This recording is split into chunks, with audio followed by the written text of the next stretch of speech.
Очень интересно. Поговорим еще про пенсионное планирование. К нам присоединился аудитор, финансовый консультант Юлия Леви. Юлия, добрый вечер. Здравствуйте. Мы здесь обсуждаем очень важную тему, и я ее обозначил как правильное, грамотное финансовое планирование семьи. Мы говорим о пенсиях, ваша специализация, ну, это бизнесы. Но давайте поговорим про семью. Дороговизна жизни сейчас, сложный период, рост цен. Какие советы вы дадите сейчас людям в этот сложный период? Пережидать ли, покупать ли квартиру, менять ли шекели на доллар? Любой совет будет уместен.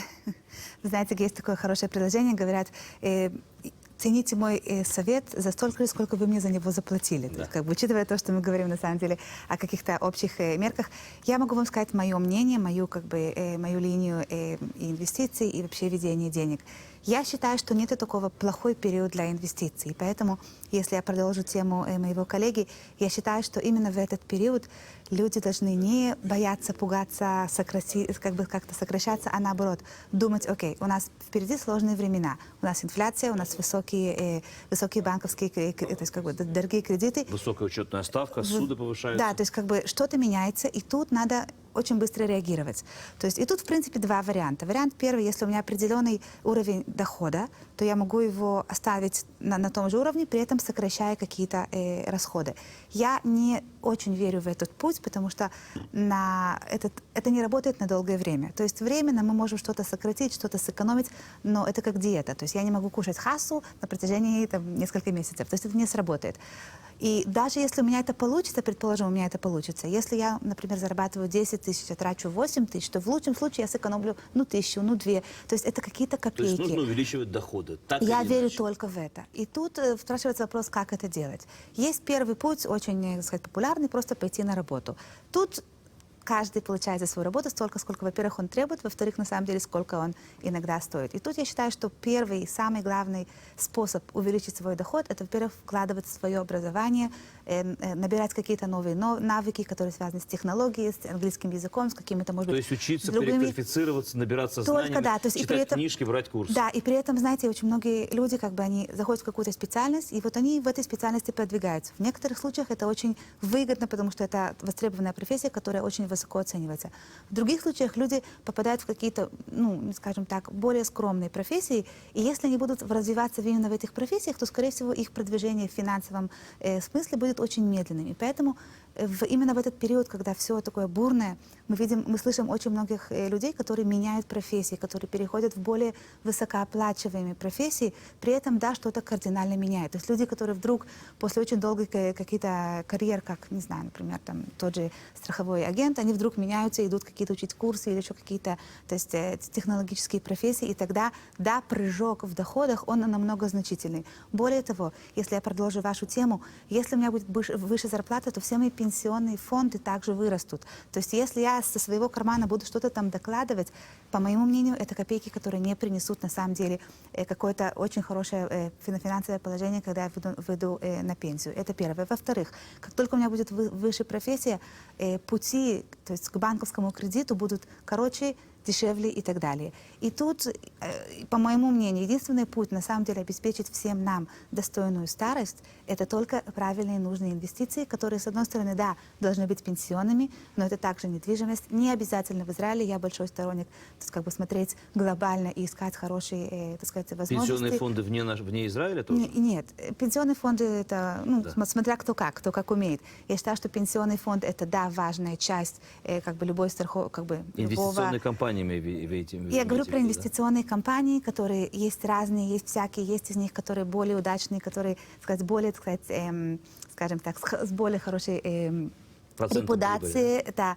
И я считаю, что только таким образом мы все, находящиеся тут, и все наши телезрители смогут на самом деле обеспечить себе достойную старость. Потому что еще какие-то несколько шекелей в пенсии, учитывая все, так сказать, всю инфляцию, все поднятие цен, это не что-то, что даст нашим родителям, да и нам через 20-30 лет тот уровень жизни, который мы хотели бы иметь. Эльдар, скажите, пожалуйста, а можно ли вложить, удачно вложившись в инвестиционную компанию, найти какую-то возможность сэкономить деньги, да, собрать деньги и переложить их на свою будущую пенсию? То есть является ли пенсионный фонд возможностью для вкладов? Гибкий ли он? он очень гибкий. Любую накопленную сумму можно внести в пенсионный фонд для получения пенсии, тем более... Любой если мы период берем- жизни. В любой период. Нет, понятно, это будет после 60 лет, потому что Понятно. это актуально только для тех, кто перестает Как это работать. влияет на пенсию, так или Влияет на иначе? пенсию, опять-таки, мы можем положить просто накопленную сумму нами в пенсионный фонд, который будет выплачивать нам всю жизнь пенсионные выплаты, и мы можем взять гарантию, к примеру, рассчитается коэффициент, к примеру, в 200 выплат, хотя мы будем получать всю жизнь до 120 лет.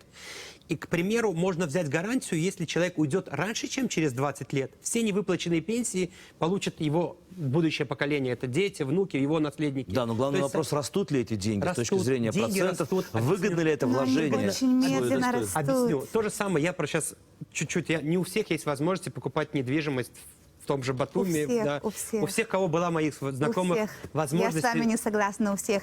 Если мы не зацикливаемся на недвижимости в центре страны, которая стоит миллионы, которые, опять же, вопрос, стоят ли они того, а посмотреть на Восточную перспективы, Европу. да. Я чуть-чуть, Юля, извините. Вы можете я со мной не чуть-чуть, да. соглашаться, Я не конечно. соглашусь, я соглашусь, но я на примере моего очень близкого друга, который продал несколько квартир в Израиле и купил очень много недвижимости в Киеве, и сейчас вернулся Не, ну работать. здесь Ну, понятно, потому здесь что- очевидные. Поэтому Ну, тут надо еще разбрасывать и в какой-то Киеве, и в Америке, Понятно. и еще Понятно, мы где-нибудь. смотрим, ну, не у всех есть возможность знаете- разбрасываться, иметь там квартиру по всему миру, поэтому, опять-таки, то, что касается стабильности, то, что касается, эта страна, мы здесь живем, как бы ни было. И, скорее всего, те, кто не собирается дальше куда-то ехать, ему нужно будет получать пенсию именно с Израиля. То, что касается инвестиций, можно инвестировать в любую инвестиционную программу. Опять-таки, у всех есть свободные деньги, все возможности какую-то откладывать. Банки абсолютно не дают никакие проценты. Банк даже не дает 1% дохода. Сама инфляция, она поедает эти деньги. То есть те 100 тысяч шекелей, накопленные тяжелым трудом за несколько лет, через 2-3 года это абсолютно По не крайней те мере, вы деньги. говорите, мы вкладываем в свою старость, свое будущее, Я не свою говорю про достойную старость. Да, Мы но сейчас тут не говорим есть про- я другие говорю про финансовые накопительные. инструменты. Я Есть, говорю например, про другие Кранотка инструменты. спьет, которые Я говорю про дают... Кранотка спьет как раз-таки. Я говорю про накопительные индивидуальные программы, которые по принципу работают инвестиции. Человек, который понимает хорошо в этом, он может приобретать акции, покупать облигации, покупать какие-то Кранотсаль, какие-то пакеты инвестиций. Но опять-таки надо в этом хорошо понимать. Надо прогнозировать, надо читать интернет, надо смотреть компании, которые... Любой человек может... Когда деньги, они ведутся пенсионным фондом, пенсионный фонд намного правильнее может их инвестировать. Каждый человек может любую накопленную сумму вложить в страховую компанию, и страховая компания также будет курировать его деньги, накопления, и страховая компания намного больше дохода принесет. Даже учитывая текущий год, что текущий год во многих программах сократил накопление до 7%, есть некоторые программы, которые сократились, к примеру, в 2%. Но если мы берем на период длительный, к примеру, 5 лет, даже включая то, что в этом году есть кассы, которые сократились на 5%, учитывая за последних 5 лет, они все равно в среднем приносят по 5%.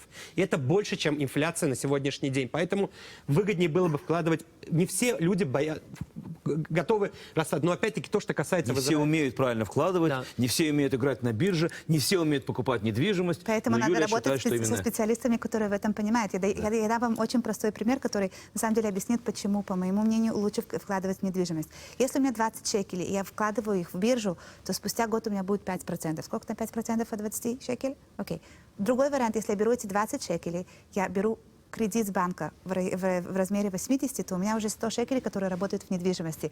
С этих 100 шекелей я получаю 6 шекелей. То есть те же деньги за тот же период вместо 1 шекеля получили 6.